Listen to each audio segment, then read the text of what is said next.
आज के online class में एक बार पुनः का स्वागत है।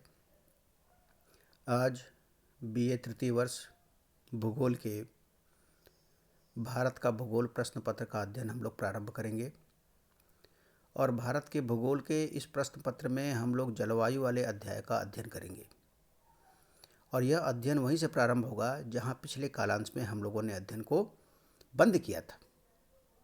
तात्पर्य यह है कि हम लोग जलवायु के अध्याय के अंतर्गत मौसम ऋतुओं का अध्ययन कर रहे थे। तो पिछले भाग में हम लोगों ने भारत की ऋतुओं का अध्ययन किया था और दो ऋतुएं हम लोगों ने समाप्त कर लिया था, अध्ययन पूरा कर लिया था, ग्रीष्म ऋतु और शीत ऋतु। अब हम लोग अध्ययन करेंगे दक्षिणी पश्चिमी मानसून का समय के अंतर्गत वर्षा ऋतु का अध्ययन करेंगे। देखिए, पूर्व में ही बताया गया था कि भारत की ऋतुओं का विभाजन हम लोग मानसूनी पवनों के आधार पर या वर्षा के आधार पर करते हैं और मानसूनी पवनों के आधार पर मुख्यतः भारत को दो ऋतुओं में विभाजित किया गया था, उत्तरी पूर्वी मानसून का समय और दक्षिणी पश्चिमी मानसून का समय। उत्तरी पूर्वी मानसून के समय के अंतर्गत भारत की ऋतुओं को दो भागों में बांटा गया था, शीत ऋतु एवं ग्रीष्म ऋतु। अब आते हैं हम लोग दक्षिणी पश्चिमी मानसून पवनों का समय। इसके अंतर्गत भारत के मौसम को, भारत की ऋतुओं को, मौसम थोड़ा कन्फ्यूजन हो जाएगा, भारत की ऋतुओं को दो भागों में बांटेंगे। पहला है वर्षा ऋतु और दूसरा है शिशिर ऋतु, शरद ऋतु। तो अभी हम लोग अध्ययन करते हैं वर्षा ऋतु। दक्षिण पश्चिम मानसून के अंतर्गत वर्षा ऋतु का अध्ययन हम लोग प्रारंभ करते हैं। देखिए, हम लोग अच्छे से जानते हैं कि दक्षिणी पश्चिमी मानसून का समय मध्य जून से मध्य सितंबर है, या इसको और अच्छे से कह लें 15 जून से 15 सितंबर तक का समय इस ऋतु के लिए उपयुक्त माना जाता है। और इस काल में क्रमबद्ध अध्ययन करें तो वायु दाब, जैसा हम जानते हैं कि मई के अंत तक सूर्य की किरणें कर्क रेखा पर लंबवत चमकने लगती हैं और कम वायुदाब का केंद्र और भी सघन हो जाता है। अरब सागर के उत्तरी भाग में स्थित एक लघु निम्न वायुदाब का केंद्र समाप्त हो जाता है क्योंकि टेम्परेचर लगातार बढ़ने लगता है। तापमान के लगातार बढ़ने से जलीय भाग में या सागरीय भाग में वायुदाब का केंद्र उच्च हो जाता है, वायुदाब उच्च हो जाता है। इसके विपरीत महाद्वीपीय भाग में निम्न वायुदाब का केंद्र स्थापित हो जाता है। इस समय दक्षिणी गोलार्ध की दक्षिणी पूर्वी व्यापारिक पवनें विषुवत रेखा को पार कर भारत की ओर चल पड़ती हैं, जैसा कि निम्न चित्र में दिखाया भी गया है। विषुवत रेखा को पार करने पर ये पवनें फैरेल के नियमानुसार दिशा परिवर्तन करके दक्षिणी पश्चिमी मानसून के नाम से भारत के पश्चिमी तट पर पहुंचती हैं और वर्षा कराती हैं। देखिए, अगर हम वायुदाब की बात करें तो देखिए, भारत के उत्तर पश्चिम भाग में 997, 995, पाकिस्तान में 998, 999, ऐसे ऐसे करते करते बढ़ते बढ़ते सागरीय भाग पर आकर 1010 या उच्च वायुदाब, स्थलीय भाग की तुलना में उच्च वायुदाब का केंद्र स्थापित हो जाता है, जिससे उच्च वायुदाब के केंद्र स्थापित हो जाने के फलस्वरूप हवाएं उच्च वायुदाब से निम्न वायुदाब केंद्र की ओर चलने लगती हैं। क्योंकि उच्च वायुदाब का केंद्र जलीय भाग पर स्थापित हुआ है, व्यवस्थित है, इसलिए जलीय खंड से या जलीय भाग से पवनें चलती हैं और निम्न वायुदाब का केंद्र स्थलीय भाग पर स्थित है, इसलिए जलीय भाग से स्थलीय भाग की ओर ये पवनें चलने लगती हैं। और जब ये पौनें जलीय भाग से चलती हैं तो अपने अंदर नमी को समाहित कर लेती हैं। और ये दक्षिणी पश्चिमी मानसूनी पौनें और कुछ नहीं, दक्षिणी पूर्वी व्यापारिक पौनों का ही विस्तार है।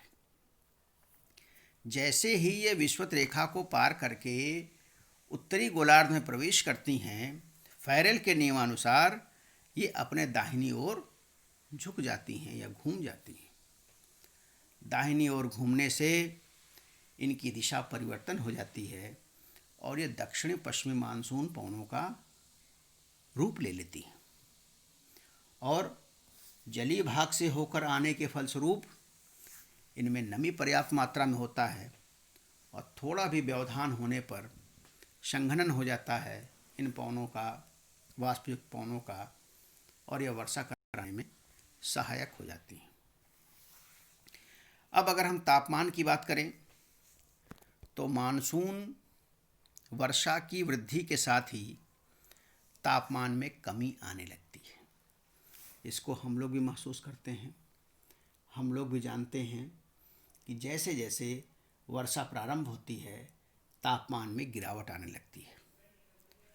उत्तरी पश्चिमी एवं मरुस्थलीय भागों को छोड़कर प्रायः समस्त देश में तापमान लगभग एक समान रहता है। लंबे समय तक शुष्क मौसम होने पर तापमान में वृद्धि होने लगती है। जैसा देखते हैं मानसून की विभंगता या गैप ऑफ मानसून से तापमान में वृद्धि होने लगती है। जून में देश में सबसे अधिक तापमान देखने को मिलता है। जुलाई व अगस्त में तापमान गिरने लगते हैं। जुलाई में अधिकतम तापमान 40 डिग्री सेंटीग्रेड थार मरुस्थल में पाए जाते हैं। थार मरुस्थल मतलब भारत के उत्तरी पश्चिम भाग में या राजस्थान के मरुस्थलीय भागों में पाए जाते हैं। सितंबर में भी इस भाग का तापमान उच्च ही रहता है या 38 डिग्री या 38 डिग्री सेंटीग्रेड तक रहता है। अधिकांश देश में या संपूर्ण देश में सापेक्ष आर्द्रता उच्च 80 से 90% होती है। केवल मरुस्थलीय भाग में ही आर्द्रता कम पाई जाती है। तो आप देख सकते हैं अगर वायुदाब और तापमान की दशा की बात की जाए तो संपूर्ण भारत में तापमान उच्च पाया जाता है इस काल में। जून में तो सबसे अधिक पाया जाता है क्योंकि मध्य जून से ही इस ऋतु का प्रारंभ होता है और मध्य जून तक सूर्य लगभग कर्क रेखा पर लंबवत चमकती है।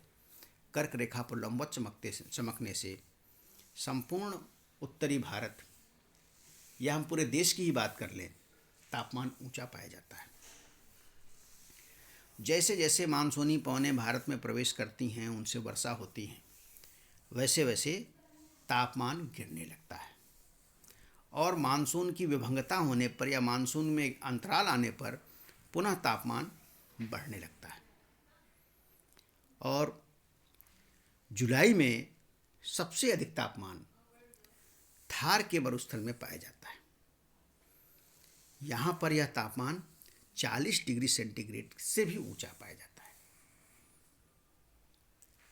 और तो और यहाँ सितंबर माह में भी तापमान सर्वोच्च पाया जाता है, 38 डिग्री सेंटीग्रेड के आसपास पाया जाता है।